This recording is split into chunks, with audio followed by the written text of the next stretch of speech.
Coming up on This Week in Torrance. The community walks together in silence to raise awareness about one of the top causes of death. Torrance CitiCABLE reporter Michael Patterson was there and tells us more. And you could be the match to help save the life of one local 7-year-old battling leukemia. Plus, we say goodbye to one of Torrance's oldest residents. We'll take you back to her 100th birthday. And the city decides the fate of the annual fireworks show. We'll tell you what you can expect this July 4th.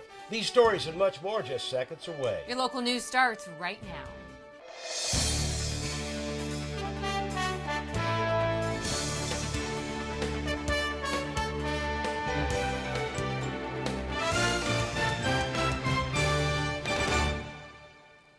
Hello and welcome to This Week in Torrance. I'm Ben McCain. And I'm Jin Chun. Thanks so much for joining us. Here are your top stories. We start the show with one of the highly discussed topics of the recent City Council meeting. One of the agenda items was awarding a contract to Pyro Spectaculars, Inc. for the 4th of July fireworks show. City Council unanimously approved a 3-year contract with $35,000 designated for each year. There were 2 vendors who submitted proposals, and a review committee from various city departments looked at safety, presentation, and the amount of shells used. The show this year will have 1,220 shells. Staff will soon reach out to the community with event information, including traffic plans, street closures, and details on viewing areas. Then City Council members accepted and filed the 2018-2019 second quarter budget review report, which also included the investment report. It shared information on the general fund, various taxes, and an economic forecast. Now, as of January 2019, Torrance's unemployment rate is only 3.8%, which is the lowest compared to other cities. Also, building permit revenues continue to thrive with big projects underway. City staff provided direction to the city manager for the 2-year 2019 to 21 operating budget. There will be 2 public hearings held in May on the topic. Also, you can apply now to become a member of the 2020 Census Complete Count Ad Hoc Committee. Their goal is to create awareness in communities about the United States Census count that takes place every 10 years. To learn more, go to torranceca.gov. You can watch replays of the City Council meeting right here on our channel or online at torranceca.gov. Also, during the City Council meeting, a longtime Torrance resident was remembered for her dedication to the community and the legacy she leaves behind.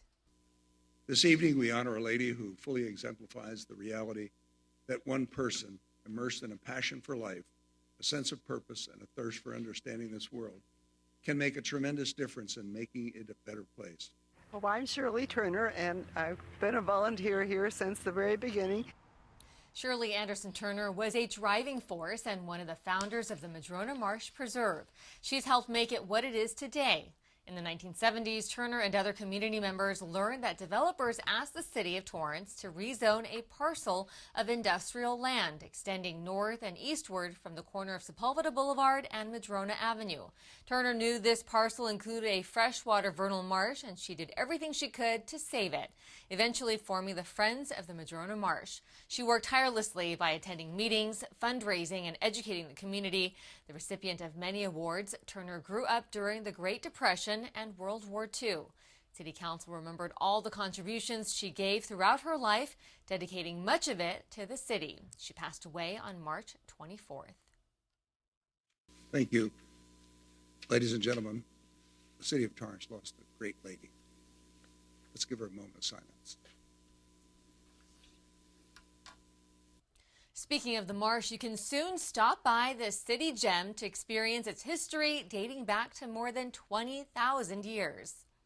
The Madrona Marsh Preserve and Nature Center started installing its new interactive exhibits that are designed to teach visitors all the wonders it has to offer, a process that has been in the works for 3 years. The installations were possible thanks to an education grant applied by Manager of Park Services, Tracy Drake, who had a vision when she was in graduate school. The exhibits allow visitors to learn about the preserve without hiring additional staff. Each one is specific to the marsh. The first one captures 5 major time periods of the preserve, starting from 20,000 years ago. There is an atrium that features the 4 habitats of the marsh, a mural that represents what is outside, allowing people to experience wildlife without disturbing them, along with a full exhibit on Native American history and a digital experience that is called Symphony of Sounds. They plan to open the installations to the public sometime in April. Brave Torrance police officers who have gone above and beyond the call of duty to keep our community safe were honored recently. The Torrance Area Chamber of Commerce hosted its 6th annual Torrance Police Department Awards and Appreciation Luncheon. It's an opportunity to say thank you to the men and women in service, whether in an official or unofficial capacity. The honorees have distinguished themselves through outstanding performance above and beyond the call of duty and standard job responsibilities, despite the dangers they face. The 2018 Life Saving Awards was given to Officer Blake Williams. Torrance fire paramedics were on the scene, related that it was Officer Williams' swift actions and skillful medical attention which gave this pedestrian any chance of surviving such a horrific accident. Officer Williams, for exemplifying the department's core values of service, excellence, and compassion, we honor you. When I got out of the military and came out to the police department, I put all my eggs in one basket. You know, I drove cross country, didn't know if I was going to have a job or not, and you know, this has become my new family. You go from the military to police, it's kind of an interesting transition, but you know, I call this place home. The 2018 Officer of the Year award went to Detective Daniela Morelle, who currently works in the Sex Crimes Unit. She has investigated challenging cases which led to confessions and prosecuting suspects. Morelle was also recognized for remaining sensitive and attentive to the needs of the victims. I'm very, very honored. I'm also very humbled. It's not every day that you have to stand up and hear things about what you do, you know, in your work, get told about you. But I'm very honored to be chosen for this award. Others included the Chiefs Award that went to Jerry Edwards, and a special honor was given to Drake Walker, the youngest son of Police Sergeant James Walker, who has been battling an inoperable tumor on his brainstem. In 2018, he was sworn in as an honorary Torrance police officer.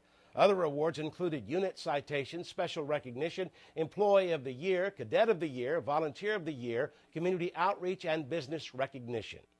Day in and day out, you serve our community, and you serve them with the best, and with the best intentions, and I thank you for your efforts. 2018 certainly had its challenges, yet you all rose to the occasion every single time. Acknowledging our police officers for all the hard work they do, especially today, is really important. In these times when police officers are attacked not only physically but verbally, I think it goes a long way to show our police officers how important they are to us in the community. Mayor Fury added that looking around the room, all he sees are heroes. During the ceremony, families also recognized an appreciation for also making the sacrifice. The event was made possible by the Police Awards Committee, made up of various members of the community, including the Chamber. A local 7-year-old is battling leukemia and needs help from the community. Ryan Jacoby, a second grader at Riviera Elementary School, is in desperate need of a bone marrow donor match. Jacoby is Vietnamese and Caucasian, which makes it harder for him to find a donor, but you can find out whether you can help him by signing up for Be the Match National Bone Marrow Registry. Now, once you sign up, a swab test will be mailed to you, which you would just mail right back. Jacoby just finished 10 days of chemo, and they are waiting for his immune system to recover to see if there are any leukemia cells left. Be the Match is operated by the National Marrow Donor Program and has managed the largest and most diverse marrow registry in the world. Now, if you would like to see if you are a match, go to join.bethematch.org/match4Ryan. A fun activity taking place at a local park is sure to make a splash when it reopens soon. With spring here and temperatures rising, city staff is planning to reopen the splash pad at Wilson Park on Monday, April 1st. It will be open from 10 a.m. to dusk. While the splash pad was closed during the winter to the public, staff still ran the splash pad filter system in order to exercise the spray valves on a weekly basis. The pad can be activated by touching the top sensor located on the stainless steel pole. The state-of-the-art technology provides more than 25 different and random water spout choices. The system has a dual water cleaning system, both with chemicals and with UV technology.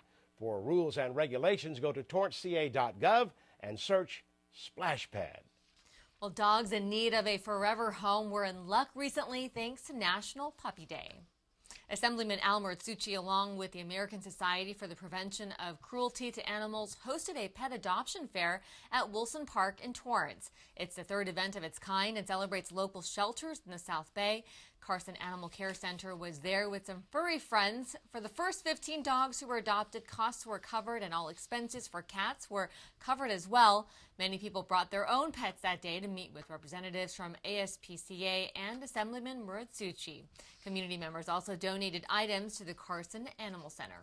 Speaking of Assemblyman Muratsuchi, he, along with other state leaders, are taking steps to combat the use of tobacco products. State lawmakers are co-authoring Senate Bill 38 that will prohibit the sale of flavored e-cigarettes and other tobacco products. It also includes e-hookahs, e-pipes, and other vaping devices, as well as flavored, smokable, and non-smokable products like chewing tobacco. The violators could face penalties ranging from $400 to $600 for the first incident. At the moment, flavored cigarettes, except for menthol, are banned under federal law. There's no state law restricting the sale of flavored tobacco products. In 2018, the United States for Disease Control and Prevention released a report that showed more than 3.6 million middle and high school students are using e-cigarettes. This is an increase of 1.5 million compared to 2017. Well, a big project is making progress in the city, bringing the future of the Torrance Transit Center one step closer to completion. The contractor started excavation of building footings for the Torrance Transit Park and Ride Regional Terminal. Building footings support the foundation and prevent settling. They also started grading for the new parking area, along with the installation of the underground tubes for the parking lot lighting. The 15,000 square foot building will have space for small retail use, ticket sales, real-time arrival information, and even conference areas. There will be 8 bus docks with layover space, outdoor bicycle storage, and a 250-car parking lot with room for expansion to nearly 500 cars. You can check out the work zone camera online at torranceca.gov to check out the latest work underway. The project is expected to finish by spring of 2020. An annual event that helps raise hundreds of thousands of dollars to fight cancer and create awareness is just a month away, and you can be part of the movement. The American Cancer Society Relay for Life returns to South High School on April 27th. You can join the 24-hour event by registering online, and even before the event, you can begin to fundraise. Relay for Life is the signature fundraising cancer walk for the ACS. It takes place in more than 5,200 communities in 200 countries. Team members take turns walking on a track or a designated patch to symbolize that cancer never sleeps. To donate or to sign up, go to relay.acsevents.org. The South Bay community came together to remember and spread awareness about suicide. Plus, find out how the Torrance Police Department did in the Baker to Vegas run. We'll be back with all the details.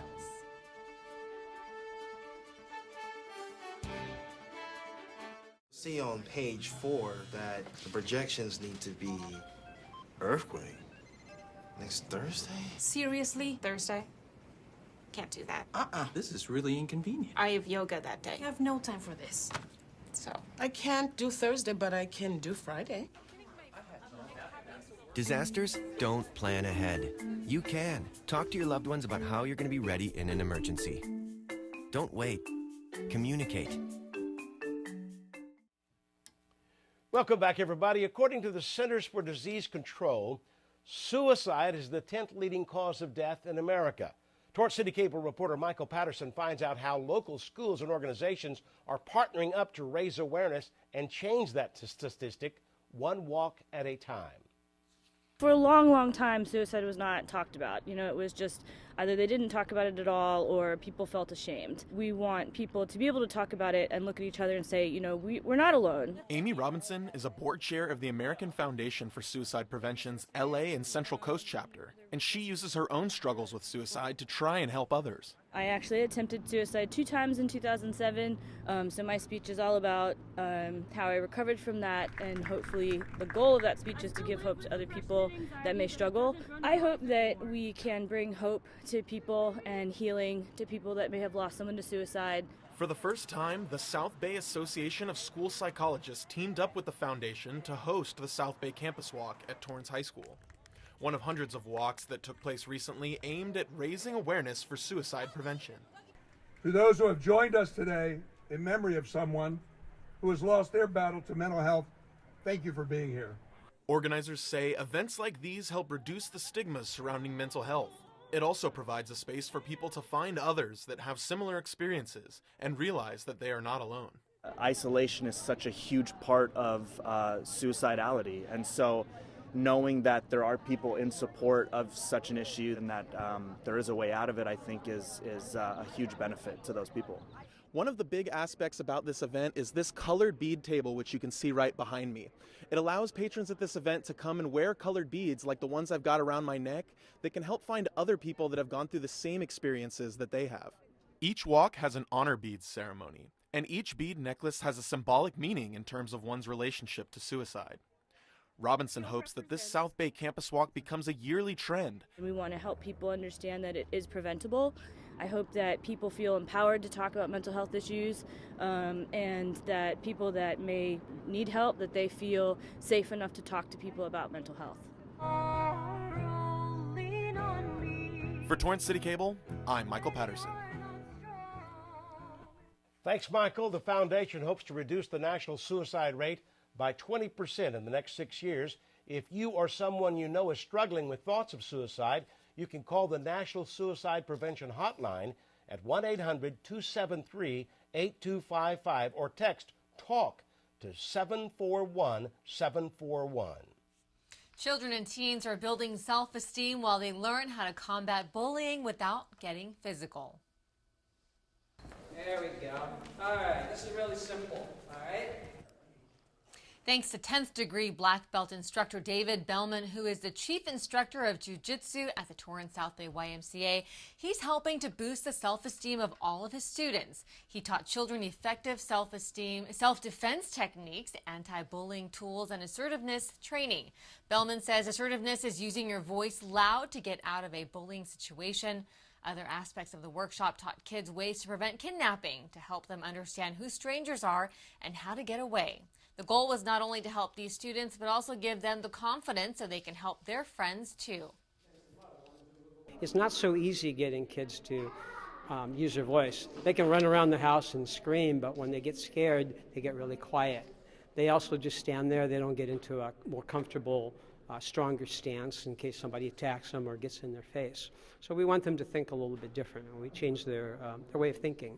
The goal, especially for the parents, is to get something done about your kids' bullying, and this is one way to do it. How to get out of a hold and tell people to knock it off and say no. Knock it off! Good. To teach you how to deal with this. The reason that Bellman hosted multiple sessions for different age groups, including teens.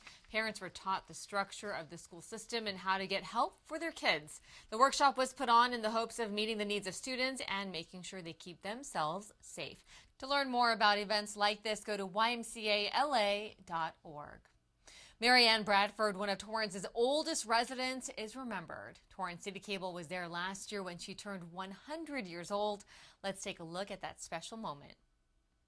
It was an ordinary afternoon in Torrance, but the celebration inside was for a major milestone. Councilmember Mike Griffiths awarded Mary Ann Bradford a certificate from the city of Torrance as one of their oldest and longest living residents in the city. On behalf of the mayor and the rest of the Torrance City Council, we have the certificate of recognition for Mary Ann Bradford, and I'll read it for you. It says, "Happy 100th birthday. May this day be filled with smiles, laughter, and love. Congratulations for reaching a milestone." Mary Ann is no stranger to Torrance. Her early memories are quite striking from what we see today. We walked from Torrance High School through the El Prado Park downtown. We'd go to the old library. It was originally in a little house. Walking downtown after school, we knew all the shopkeepers, and I'd just say hello as we walked by, and everybody knew each other. The 1935 graduate of Torrance went on to Compton Junior College to study home economics, where she cultivated her love of sewing and pattern making. She later married her high school sweetheart, George, in a dress she designed and sewed by herself, and stood by his side as he served as Torrance City Councilman from 1958 to 1962. But her biggest and lasting contribution to the city made a huge difference for future generations. I worked on the committee to change Torrance schools from the Los Angeles School District. Walk door to door. Our schools have been real good, and look how many we have. As to what she credits for the secret of a long life, Ice cream and cookies. I love my cookies. In the afternoon, I like a little glass of milk and a couple cookies. Living day by day. I've always gone to Sunday school and church and stayed close to God. Marianne also had a very strong opinion about Torrance legend Louis Zamperini. And Louis was the winner. He was after me. I'm older than him, but I was smarter than him because I graduated before him. Sorry, Louis! So it begs the question to ask the longest living resident, why Torrance? It's wonderful to live here, and it's just been a great place to grow up. Celebrating 100 years of life well lived and looking forward to the next 100 more. For Torrance City Cable, I'm Abby Grimion. Thanks, Abby. What a great story. Bradford requested no service and said her 100th birthday party was the best memory. Torrance police laced up their sneakers and competed in a multi-state relay. For another year, Torrance police participated in the 35th annual Baker to Vegas race. They hit the pavement running starting from Baker, California to Las Vegas, Nevada, participating in a 120-mile relay. This year, there were nearly 300 agencies from around the world participating. 20 officers, along with 4 additional alternates, participated from Torrance, bringing home second place. Lieutenant Chris Rusin brought the team up 50 seconds ahead of everyone else. Then Deputy Chief John McGeff added nearly 5 minutes of the next team, which was Ontario. While Torrance finished first in the race, they took home the second place ranking due to a technicality. One of their members had to drop out due to an injury. This is the largest law enforcement event of its kind, with the original ideals of the race bringing together teamwork, camaraderie, physical fitness, and competition. Congratulations to the team. Well, fans dressed in their best Japanese-styled costumes and characters came to Torrance for the second annual Anifest Fair. The festival was back at the Torrance Cultural Arts Center, featuring plenty of live entertainment, food, music, and more. The Pine Wind Japanese Garden was open to attendees, giving guests a beautiful space to create content at the heart of Anifest. Special guests included Lily Pichu, Dee Pitty, and Rolly Angeles Shake, to name a few. There were also dozens of fashion boutiques, vendors, and artists set up throughout the event. The highlight of the day was the private screening of Trinity 7, Heaven's Library, and Crimson Lord, a popular anime film series and comic book. Anifest was created by a small group of anime enthusiasts in 2017, and last year they collaborated to launch their first festival.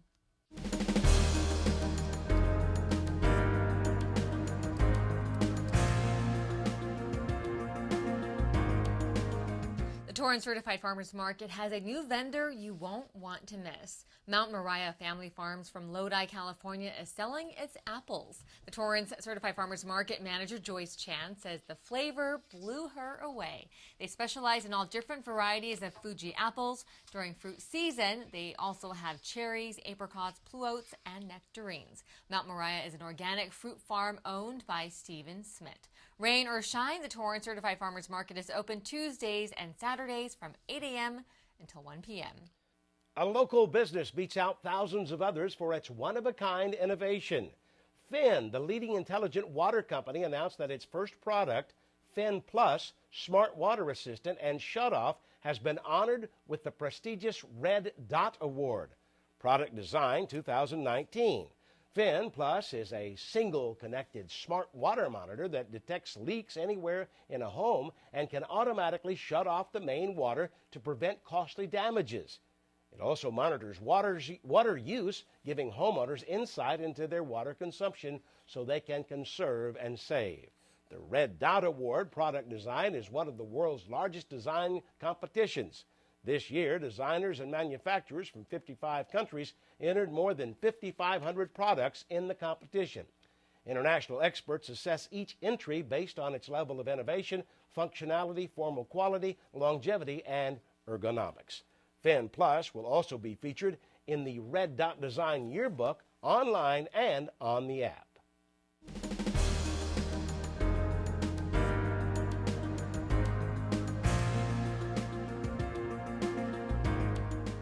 A A local trauma center is training Torrance first responders to help save more lives. The Torrance Fire Department Tactical Emergency Medical Service Program is partnering up with Harbor UCLA Trauma Center to become official instructors of the Stop the Bleed program.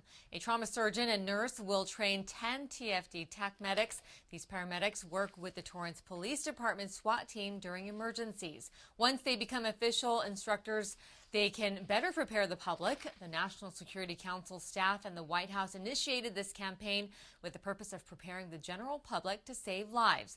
Whether the bleeding is a result of man-made, natural disasters, or accidents, the training is focused on community members so they can be trained to act as first responders who can immediately respond to life-threatening bleeding and use appropriate methods.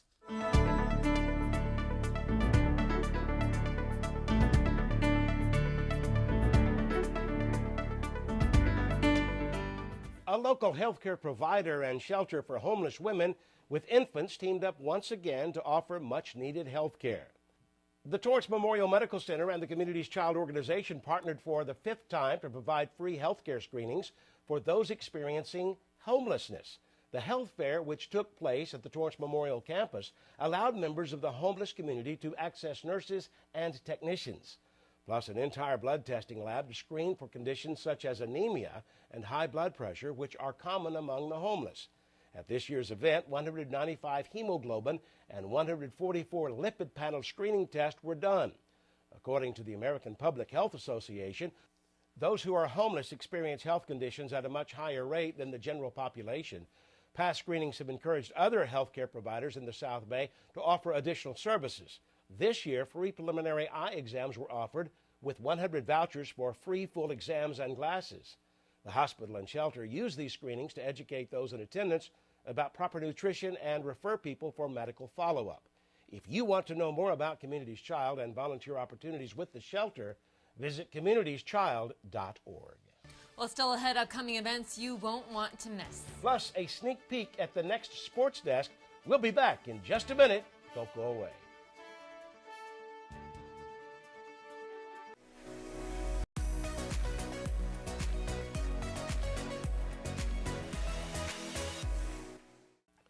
Welcome back, everybody. We've got some great upcoming events for you on Saturday, April 6th. Be sure to stop by the Torrance batting cages at Wilson Park as the Fitness for Life fundraiser takes place from 7 a.m. to 9 a.m.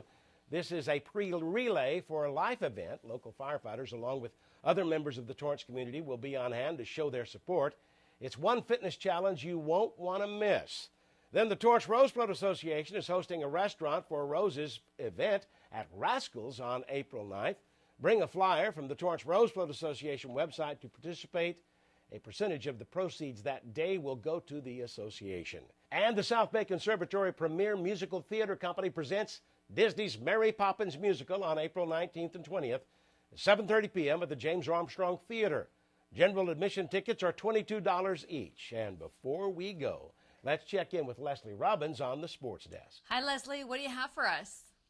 What's up, Jin and Ben? West softball shows Inglewood who's boss. It's a game, set, match for North's boys tennis team. And I'm taking you behind the scenes of one local snowboarding hotspot. And you know I just had to put their gear to the test. Tune in to find out where. Be sure to watch every day at 4 and 9:30. Back to you guys in the studio. Thanks, Leslie. Well, that does it for us on This Week in Torrance. I'm Ben McCain. And I'm Jin Chun. Thanks so much for joining us. We'll see you next time.